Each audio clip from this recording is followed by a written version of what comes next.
first guest is staring very intently at me right now.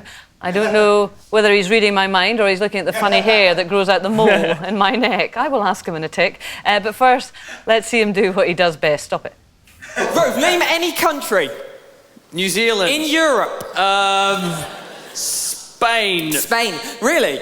Rove, read aloud exactly what I've got written down. Oh my God, that's my country. Spain! Oh my God, that's your country. How do I do it? That would probably be it. Please welcome Chris Coles. Welcome, Chris. Hello. How are you?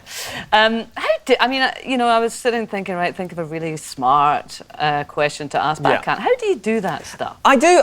Well, my whole thing is I say I'm a mind reader who can't read minds. Yeah. So I'm honest in the fact I can't do it. But I'll use a mixture of magic, psychology, reading body language, influencing, devilish good looks, obviously lying, to make you think that I know what you're thinking. And I know what you're thinking. You're looking at me thinking, didn't know Sue Perkins and Peter Crouch had a son, but turns out they do, and he does rubbishy magic tricks. But I mean, you're saying that as if, I just combine this and this and this and this. Yeah. Well, where did you get the ability to get those things, to put them together? Well, I, like many magicians, you have Paul Daniels to blame for me. Add it to the list of things you can blame him for. I got a Paul Daniels magic kit when I was about 6. I was brought up in Bristol. My parents used to bring me up to London, and we'd go to Hamleys and buy Marvin's magic tricks every time I came up. They're still on the go, you know. Yeah, I'd love it. So I was always into magic, and then I did psychology at school, and just before I started doing psychology, I was playing around with mind-reading tricks, and then realised, there's actual stuff in psychology that can help it look like I can read minds. So I then went down that path, and have been doing it ever since. But then there's even more in your act, isn't there? I mean, there's comedy, you know, you're a funny guy. Yeah, it's got to be funny. And you've got a narrative through it as well, which is nice. Yeah, this show, Fatal Distraction, is all about, there's a whole narrative there, and the idea that love, I like the idea that the only real bit of magic in the world might be love. So there's this sort of little love story. He's young enough to believe that, bless him. Not cynical enough just yet. Yeah. But yeah, I like that thought. So the whole show comes together. It's I don't think anyone's ever done it before. They've done a mind-reading show with a narrative. So it's a proper theatre show. It's like beginning, middle and end, and loads of amazing tricks. That takes a bit of design, doesn't it? Yeah, it's about 18 months this show took, from beginning to end. So lots of inspiration from, there's an amazing book by Alain de Botton called Essays in Love. That inspired me a lot. And then I kind of thought, what would I do if I could really read minds? And then worked out how to do it. Right, well, can you show us something? Yeah, do you want a really quick, simple example? Right, okay. Okay, so there's lots of stuff around us. We need to get any 5 things from anywhere just on the table. Okay, right, okay. So bracelet? We're going to have a bracelet, lovely. Shoe? Very nice. Shoe, why not? Go for a shoe as well. Don't worry, folks, this isn't going where you think it is. Wait for the next item. We keep it clean. Watch. Go for a watch. That's 3. Quick sniff there, they're fine. A pen. Oh, did you just sniff it? Yeah, well, you've got it. You know, hygiene. Face in a frame. Good, yeah, why not? Susie the Springer Spaniel. There you go, Susie. Lovely. Okay, so these 5. So we've got your shoe, we've got the watch, we've got the face in the frame, we've got the pen and the bracelet. You need to just number these 1 through 5. So point at them and give them a number. You can do it aloud. Right, so you get to see. I get to see. We all get to see. Okay, well, I'll just go 1, 2, 3, 4, good. 5. And odds, 5's the shoe. 5's the shoe. Good. Odds or evens? Evens. Okay, get rid of them. So 2 and 4, that's those 2 dead. He's quick. Right, so hand me any 2 items that are left. Right, I won't go for the shoe because it didn't smell that good, actually. Excellent. So you're leaving the shoe on its own. Shoes on Could have its own. left anything. Completely free choice, yeah? Completely. Nothing set up? Nothing. I wrote down one thing that I thought you would leave. Write down that you would leave? The shoe. The shoe. There you go. But how did you know that? Mind reader. You said you weren't a mind reader. I know, that's the annoying thing, isn't it? Do you want your shoe back? I like just having a shoe on the table as a bit of a prop. But it's like you could read my mind, maybe. For example, just checked nothing set up. I've got something written down here. Answer me honestly. Do you know what it says? No. How do you do it? See, anyone can do it. That really hacks me off, actually, because everybody likes to think that you are the person who's unreadable, you know, you're unpredictable and all the rest of it, and there you go. I'm like an open book, aren't I? Everyone's an open book when you control them in the right way, I think. Yeah. Yeah. Ooh, God, I don't know. Well, I like that you're suddenly shutting down, going, must stop thinking those thoughts. You'll get onto them. I am. I mean, you were in New Zealand. That clip that we saw was from New Zealand. Yes. Does every culture react the same to you? Yeah, somewhat. I think New Zealand, very similar to the UK. Really enthusiastic, relaxed, slightly more enthusiastic because obviously I use loads of audience participation. Right. So there's bits in the show where people have to come on stage, and in the UK it's always a bit like, Me? Really? But there, everyone's straight into it quite early. They get on stage and they love it. And it's kind of like the Americans, I find, are a great audience to play for because they're just so enthusiastic. I know, and they don't have that self-conscious gene that we have, do they? No, I and they mean, also don't have the cynical gene. There's a guy, I met someone, a friend of a friend, who was about to introduce me to someone outside a coffee shop in America recently, and I went, don't introduce me.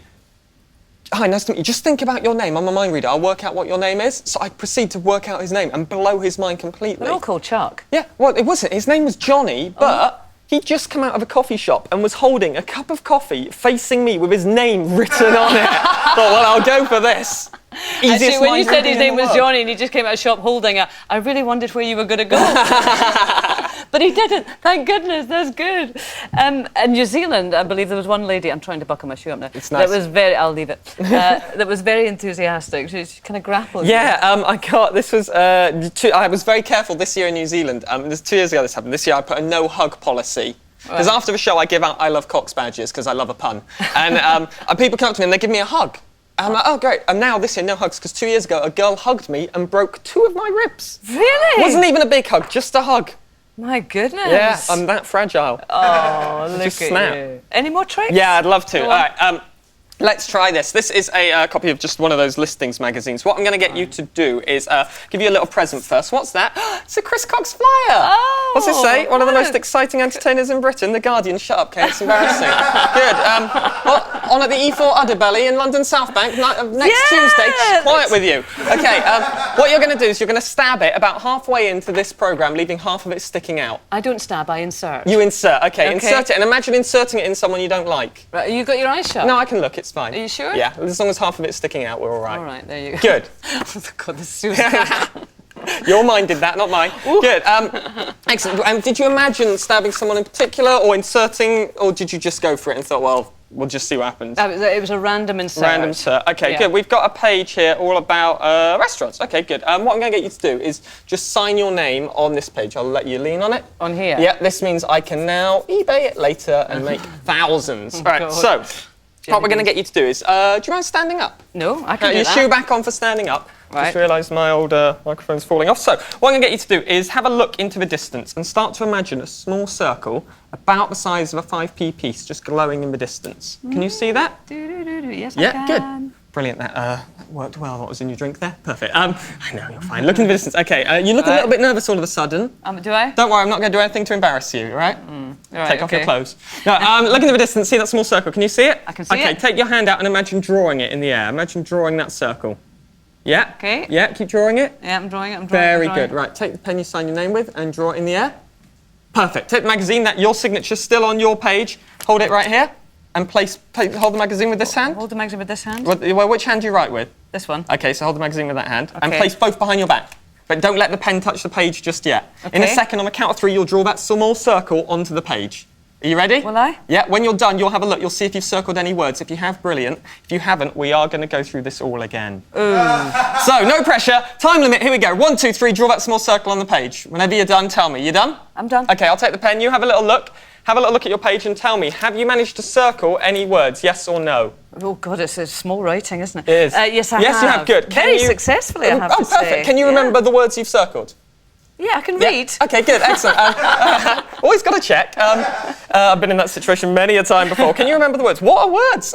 So you've got 1, 2, 3. How many words are you thinking of? One word. I'm going to work out what the word is. Put the magazine face down. No way. Can I just tell you? No way. Definite way. Magazine face down so I can't see it. Right, so you've selected a word at random from a page at random. No one knows what word you're thinking of. I'm going to work it out. We're just going to very quickly play the game word association. So I will say a word and at random you say another word. Oh, this is dangerous territory. Okay, so if I said banana, you would say... Yellow. Yellow, good. Pyjama's the official answer we were after. Okay. If I said Adele, you would say? Voice. Okay, and if I asked you to think of a song, name any song, not The Lion Sleeps Tonight. People always want to think of The Lion Sleeps Tonight. You're only ever just a whim away. A whim away. Hey, okay, go for another song. Any song. Ernie the fastest milkman in the West. Perfect, Benny Hill song, yeah? Yeah. So I think the word that you were thinking of is, just imagine shouting it, and there we go, perfect. It's vase. V-A-S-E, vase. No. It's not. Really, no? Is this embarrassing? Yeah. Yeah. Can we edit? We can't edit this. I tell you what, All right, I get it wrong, I take off an item of clothing. I'll just Yeah, keep but going. I wouldn't have one with genius on it. Okay, yeah, no, I should just, right, I'll tell you what, just kind of say the word to yourself over and over again, and just, I don't know, just really focus on it. No, I can't get it. Oh, that's it. awkward for everyone. All right, Yeah. what was the word? Seasonal. Oh, there we go. Is this just really awful? Should I get them to play the... I like the fact that at the minute everyone's going no way, and you're there going, why? Shall I just do that for you? What? Have a little look. Oh my God. There you go! That's the thing I want. Oh my God. How did you do that? Mind reader, who can't read minds. No, come on, that is just... That's my favourite thing I ever want to see. It's someone's belief system just collapses around That them. is Oh! ridiculous. You know, you're How never did you going to do be as able to well? see this, but look, can you get in as close as you can? I mean, You those did of pretty you good there. who've still got eyes. Seasonal. Now, come on. There you go.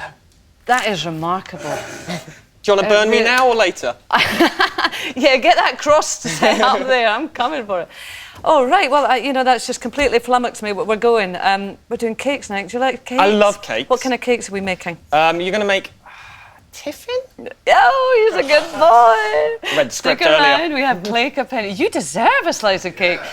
I just can't go over that. Jo Wheatley, the winner of the Great British Bake Off, shares some of her recipes. Put the kettle on and indulge with us. And a bit later, adventurer Simon Reeve has tales of the Indian Ocean, where he spent 6 months exploring for his BBC Two series. We'll see you after the break.